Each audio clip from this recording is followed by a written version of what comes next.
This is a reading of the book Code Talker, chapter 15, and it's titled Field Maneuvers.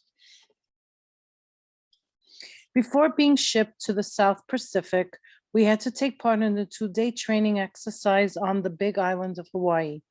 Half of the Big Island is rainforest and the other half is desert, so you could experience all kinds of terrain. Our maneuvers took place out in the desert, which looked very much like our own Dainata. It even had some of the same plants. Like many of the things that happened to me during the war, the training exercise made me very glad that I was Navajo. We had a gung-ho lieutenant. Everybody called him Stormy. "We're gonna see how tough you guys are," he said. "We're gonna cross this desert on foot in 2 days. You got just one canteen of water each, so you have to make it last. There's no other way you can get water out here." When he said that, Key and Billy and Henry and I, the 4 of us who were Navajos, looked at each other and nodded. We had all seen the clumps of prickly pear cactuses that were growing everywhere. We started out, it was hot. Pretty soon the other Marines, including the lieutenant, were drinking from their canteens. But not us Navajos. Whenever Stormy wasn't watching, we would cut off a piece of prickly pear cactus, scrape off the spines, and suck out the juice. We knew there was a lot of water inside a prickly pear, even if Stormy didn't have a clue.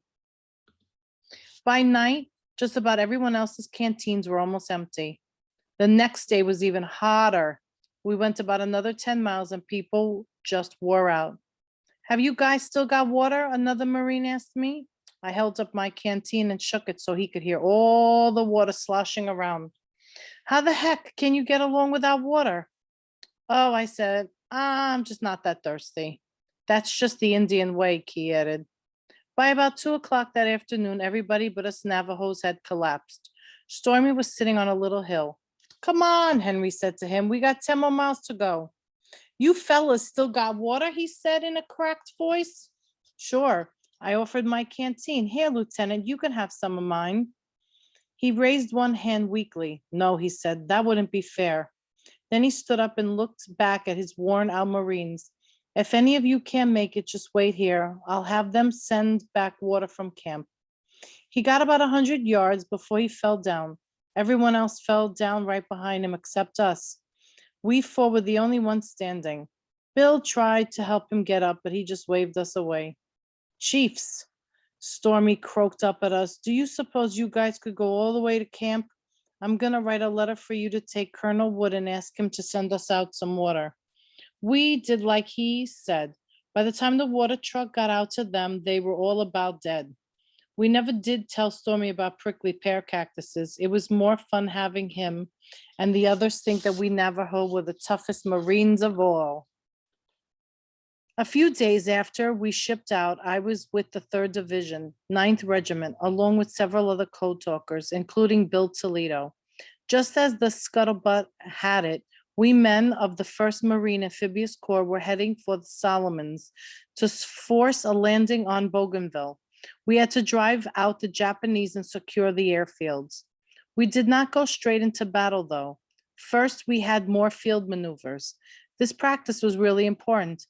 It was to make sure that things didn't go wrong too much. I say too much, grandchildren, because one of the unwritten rules of war is to expect the unexpected.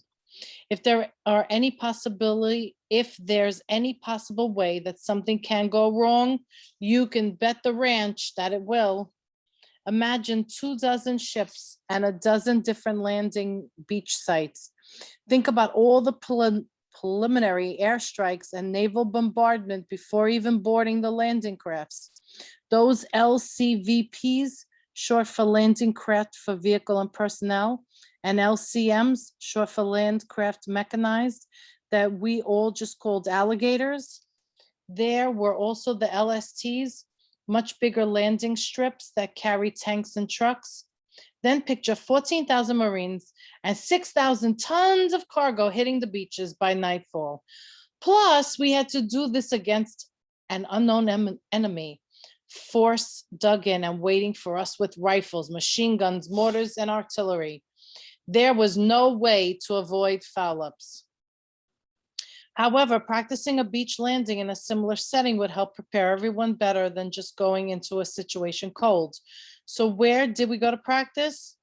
Guadalcanal from October 17th to 19th of 1943. We conducted a landing exercise on the beach of the canal. Every Marine who'd be landing in Bougainville felt what it was like to wade through the surf up onto a boiling hot sandy beach and then stare into the thick, mysterious green of a steamy tropical jungle. Wet and hot, that is what it is, was everywhere in the Solomon Islands. If I hadn't already been on Hawaii, which had some jungle of its own, it would have been a total shock to me. Think how strange it was for a Navajo boy from a land where rain is so rare that it's a blessing from the holy people to find himself in a place where it rains every day and sometimes keeps on raining for days on end. Instead of the night songs of the coyote, we would hear the buzzing and chirping and chattering of millions of insects, all of which seemed to see us Marines as their midnight snacks. But they would give us something in return for their meals: malaria. I had to be careful where I walked and sat. There were leeches and spiders and scorpions everywhere, as well as huge poisonous centipedes.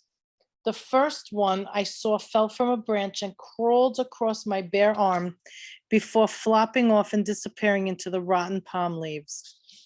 It left an angry red welt on my skin, and my whole arm ached for days after that.